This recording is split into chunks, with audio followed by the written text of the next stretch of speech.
네, 내일부터 슈퍼위크 열린다. 윤석열, 이재명 두 사람의 재판 모두 열린다. 일정 설명드렸는데요. 먼저 윤석열 대통령 탄핵 심판 최종 변론 내일 예정돼 있습니다. 윤석열 대통령에게 무제한 변론을 주겠다. 재판관이 선언을 했던 바가 있죠. 지난 주말에 대리인단이 구치소를 이틀 연속 방문해서 변론 전략을 짰고요. 윤 대통령 최후 진술 내용을 직접 쓰고 있다. 이렇게 알려지고 있습니다. 화면 한번 보여드리겠습니다. 네, 윤석열 대통령 무제한 변론합니다. 직접 최후 진술 작성하고 있다고 하고요. 이 안에 어떤 내용들이 포함될지가 현재 관건입니다. 대리인단 측을 통해서 전해지는 바로는 임기 단축 개헌을 언급할 가능성이나 자진하야 이런 얘기도 나오고 있는데 하야에는 일단 무게 가능성을 주지 않고 있죠. 연이틀 구치소를 찾아서 내용 등을 조율하고 있고요. 반대로 국회 측 변호인단도 진술을 하게 될 텐데 정청래 단장은 15분에서 20분가량 진술을 하기로 예정돼 있고 윤 대통령은 한 40분 정도 한다고 지금 전해지고 있습니다. 최명호 의원님, 네. 어떤 진술할 걸로 윤 대통령이 어떤 최후 변론을 할 걸로 좀 예상하십니까?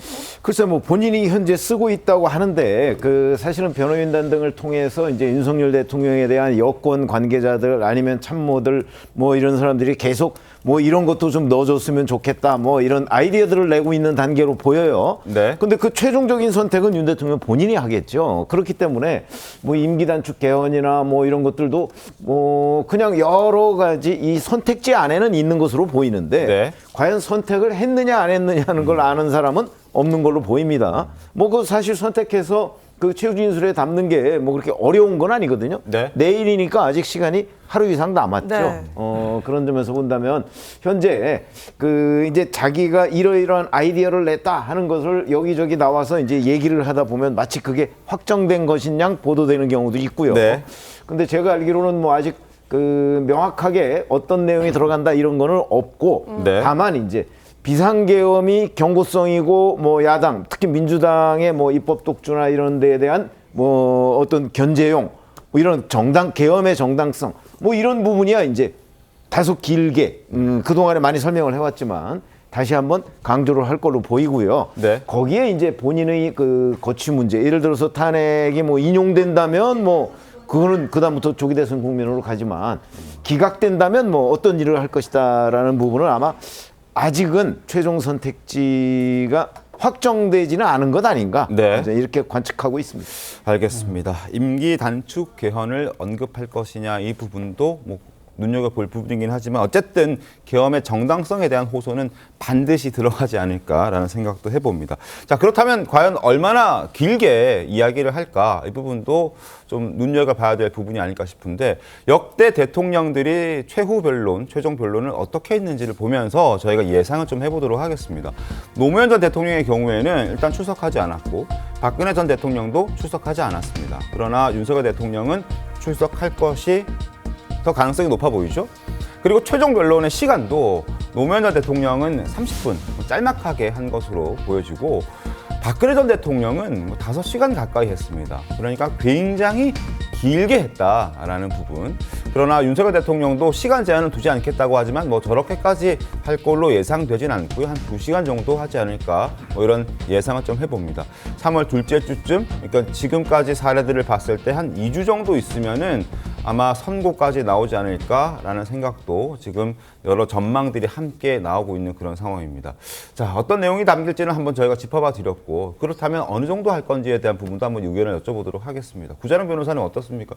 얼마나 길게 할 걸로 예상되십니까? 사실 뭐 한 40분 정도 예측이 나오는데 제가 네. 보기에도 그 정도가 주어지지 않을까. 사실 문영배 재판관께서 무제한으로 주겠다라고 하는데 이제 와서 좀 헌재에 대한 이미지 수습 차원 아닌가 싶은데 증인신문이나 정작 중요한 거에서 제한을 뒀기 때문에 네. 그거에 대해서 뭐 이제 국민의 여론을 좀 이게 좀 잠재우기 위해 가지고 저런 얘기를 하시는데 사실 뭐 필리버스터도 아니고 최후 진술을 길게 하는 게 이렇게 큰 의미가 없고 길게 할 이유도 없거든요. 네. 그러니까 뭐 1시간 넘어가기는 쉽지 않다. 그리고 기존의 주장이 거의 다 나와 있기 때문에 새로운 주장이 나올 상황도 아니거든요. 지금은 담화에서 발표했던 것 그리고 네. 변론에서 나왔던 것 중요한 거 위주로 이제 짚어가면서 자신이 또 본인으로서 할 수 있는 얘기가 필요해요. 왜냐하면 이제 법적인 쟁점은 변호인들이 다 하거든요. 그러니까 네. 이제 그거에 대해서 중복할 필요는 없고 그거에 대해서 자기가 어떤 점에서 그런 결단을 내릴 수밖에 없었는지 개인적인 고뇌, 어떤 네. 고민 이런 거. 최근에 언론 보도 나왔던 게 뭐 내가 아이도 없고 내가 사적인 감정에 의해서 한 게 네, 아니다. 네. 이런 것들이 아마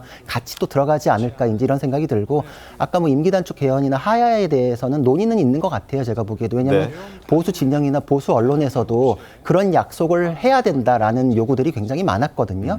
그러니까 그거에 대한 고민은 하는데 사실 아마 마지막에 저는 그게 들어갈 거라고 생각하지는 않습니다. 왜냐하면은 주장의 선명성을 떨어뜨릴 수가 있거든요. 네. 저희 뭐 형사 사건 할 때도 뭐 예를 들어서 유무죄에 대한 주장, 무죄 주장, 그리고 만약에 유죄가 되더라도 양형에 있어서 선처를 바라는 주장 이렇게 두 가지를 걸쳐놓고 하는 경우들이 있는데 만약에 무죄에 대해서 굉장히 주안점을 두고 진행한 사건이면은 그 선명성을 떨어뜨릴 수 있기 때문에 양형 주장 안 하는 경우들도 있어요. 근데 지금 인용될 경우에 내가 뭐 어떻게 하겠다, 기각될 경우에 어떻게 하겠다 이런 게 내가 지금 계엄의 정당성을 주장해온 윤 대통령의 입장에서는 네. 선명성을 떨어뜨리고 논점이 이제 흐려 보이고 또 약하게 후퇴하는 것처럼 보일 수도 있거든요. 저는 그래서 아마 기존 주장 그리고 계엄의 정당성 내가 어떤 고민에 의해서 했는지 이런 부분이 더 포인트가 가지 않을까 이렇게 생각합니다. 근데 이 민주당에서는 아무래도 만약에 윤석열 대통령이 탄핵이 기각돼서 업무에 복귀하게 된다면 뭐 제2의 비상계엄을 벌일 수 있다 이런 우려 섞인 이제 공세도 하고 있잖아요. 이제 그런 야당의 공세에 대비하는 성격으로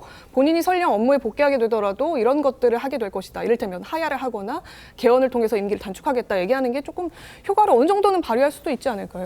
사실 이제 그거는 대국민 메시지 차원이 있을 수 있을 것 같아요. 헌재 같은 경우에는 사실 법적인 판단도 하지만 정치가 맞물린 영역이거든요. 그래서 헌법재판소의 결정예를 보면은 그런 얘기가 있어요. 파면이라는 거는 국민들이 부여한 정당성을 헌재에서 걷어들이는 것이기 때문에 그 자체가 국민 분열을 초래하고 사회적 혼란을 초래한다. 그러므로 그것을 압도할 수 있는 이익이 있을 때만 탄핵이 인용될 수 있다. 이렇게 이제 기준을 세우고 있거든요. 그러니까 네. 그게 대국민 메시지 차원에서 돌아가지고 여론이 받침이 되면 그게 이제 결론에 영향을 미친다. 이제 이런 판단을 할 수 있을 것 같아요. 근데 지금 하야나 뭐 개헌까지 직접적으로 언급하는 것은 쉽지 않다. 그러니까 아마 이제 애둘러 가지고 이런 식은 가능하겠죠.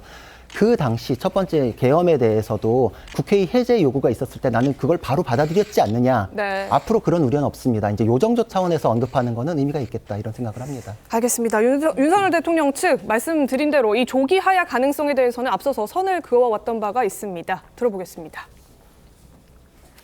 국민 여러분, 저의 임기를 포함하여 앞으로의 전국 안정 방안은 우리 당에 일임하겠습니다.